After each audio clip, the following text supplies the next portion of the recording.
Yeah, no, it's definitely needed, man. Because, like you're saying, a lot of mental health issues are plaguing the city, and even just walk downtown, you see homeless people, and like, they can have mental health issues. Or are they getting the support that they need? Or are they, you know what I mean? There's so many questions that come They're up, not. right? They're not. Yeah. I had a good friend, an indigenous friend, who was a rapper. He was nominated for Aboriginal Music Awards. Wow. And then as time went on, when his success started deteriorating, his mental health started deteriorating. Wow. And when I assisted him with an issue, I was trying to find him a shelter. I couldn't believe, as an indigenous man in Toronto, I couldn't find him a shelter bed. Wow. And any place I found, they said, "Oh, there's a waiting list." Wow. And it's like, I had to take the young man home and let him stay at my place for a couple of weeks.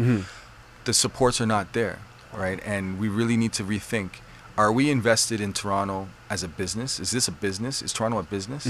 Or is it a community? Is it a city of people? Yeah. We have to start thinking more humanistically. And for far too long, there's been this big trend towards corporate governance.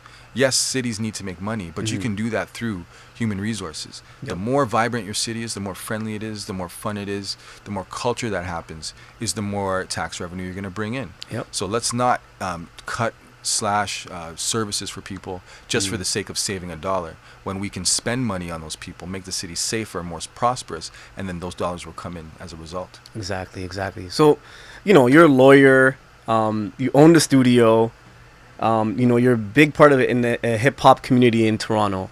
How would those experiences lend to you being a mayor? Like, how would all your life experiences, come together into this apex of you becoming a mayor? Gives me the best opportunity to understand how other people think and feel. I'm not a person coming from one segment of society where I only have tunnel vision, where I can only relate to one segment. So being in law school, running a studio, living in a what you call lower middle class neighborhood, all those different experiences allow me to see a wide range of people and relate to them and understand them. That's my experience. Like, I grew up here, I was born here, my parents came here, so first of all, I can understand what it's like to have immigrant parents. They came here, they're adjusting. Yeah. But I also know what it's like to be a born Torontonian, a born Canadian. I've lived here, I've grown up with a lot of my peers who have the same similar circumstance.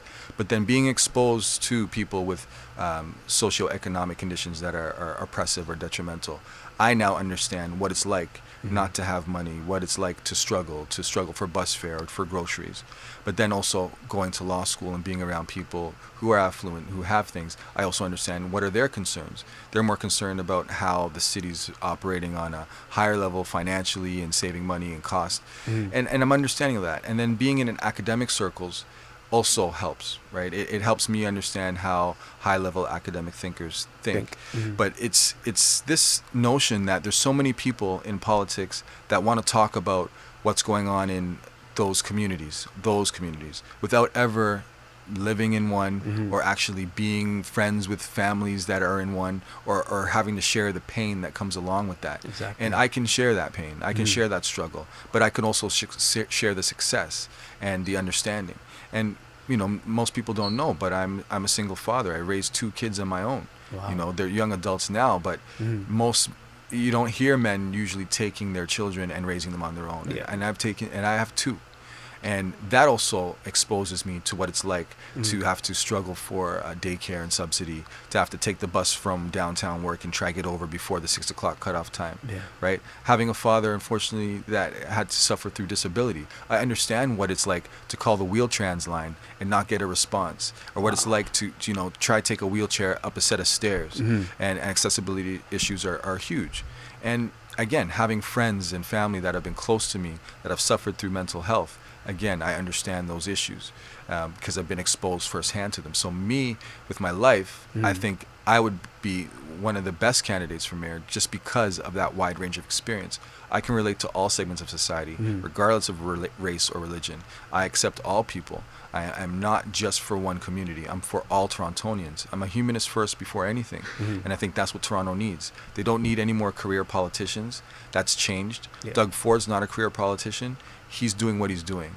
And if you don't have someone that can offset that balance, such as also another non-traditional person coming into the political arena, I don't think we're going to get the results we want. because you put someone who's a political professional, they're not going to know how to deal with the Doug Ford because they're relying on him to have decorum and process, and we don't see that. So now we need the balance, and I think as mayor, I would definitely bring that balance. Yeah, for sure, man. Yeah, because like even like it's the same thing with Donald Trump in the States, right? Like I watch interviews with him, and you know they just don't know what to do. They have no idea how to handle him and how to, you know, communicate with him and kind of like on his playing field type of thing, right? Yeah. But yeah. So when is the election coming up, and then how can people get involved in the election? Like, you know, is there like, because you know, like we're saying, a lot of liberals and a lot of people who tend to lean left don't really vote, right? So how can we get them, like I said, how can we get them involved, and when is the actual vote, and what's the actual process to actually register to vote? Well, first of all, if you live in Toronto and you're a Canadian citizen, you don't have to register to vote. As long as you can show an address of where you live, then you can vote. So they're on the City of Toronto website, and I'll be putting it up on our campaign site.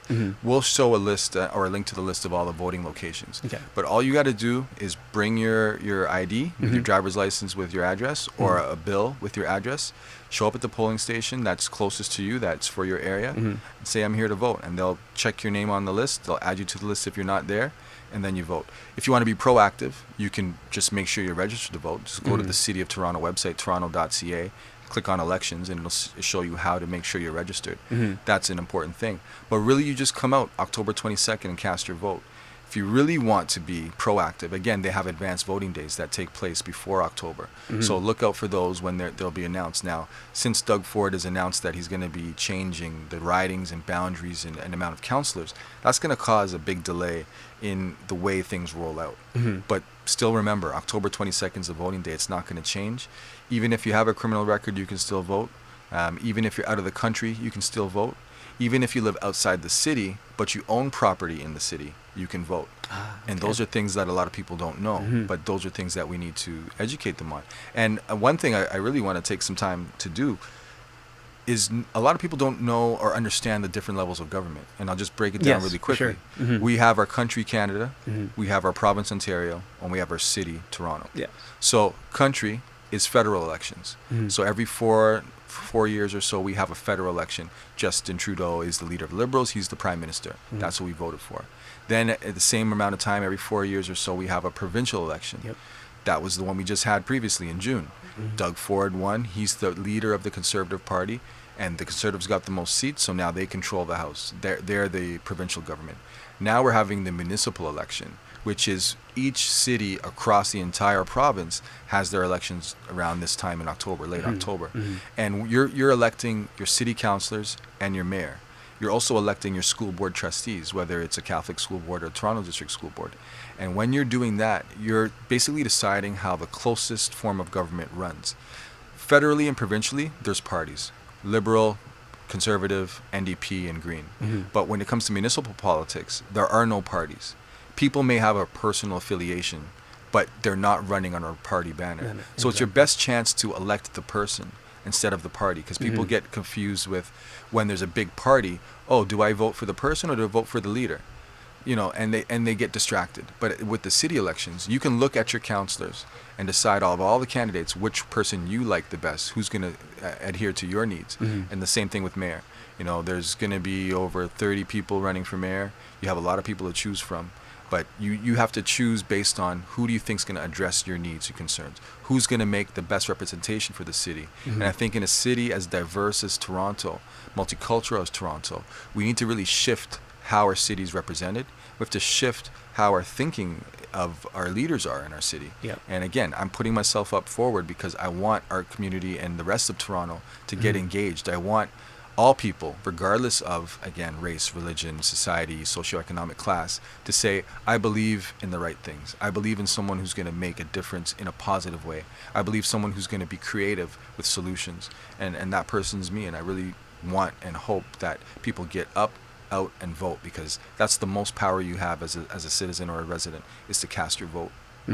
So where can people find you, like, for more information? Are you like on social media or? Yep. Yeah. My social media for the election is Knia Singh 2018 Instagram. For Twitter, it's Master Knia is my personal, but there's also a Knia Singh 2018. And then online, Knia Singh 2018.ca. So that's Knia Singh Singh 2018.ca. And when I say my name Singh, everyone always wonders, I thought you were an Indian guy, but Yeah. my father's Indian Guyanese, my mother's African descent Bermudian. Ah, okay. But I just want to put this in people's mind.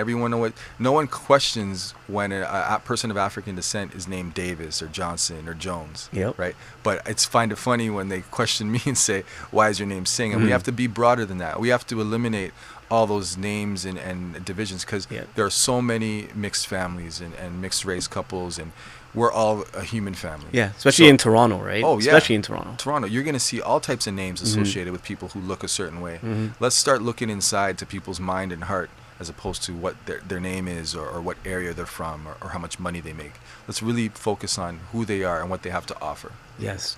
Well, Knia, man, thank you so much for coming in, man. Your story is so inspiring. Going from owning a studio to, going to law school, going to Osgood Hall of Law, right, which is one of the world's prestigious law schools in the world, actually, and now running for mayor, man. And, you have a hip-hop background, and we're so proud of you, man, and we wish you nothing but the best in the future. Thank you so much, and thanks for having me here. It was an honor and a pleasure. Thank you, man. Cheers. Cheers.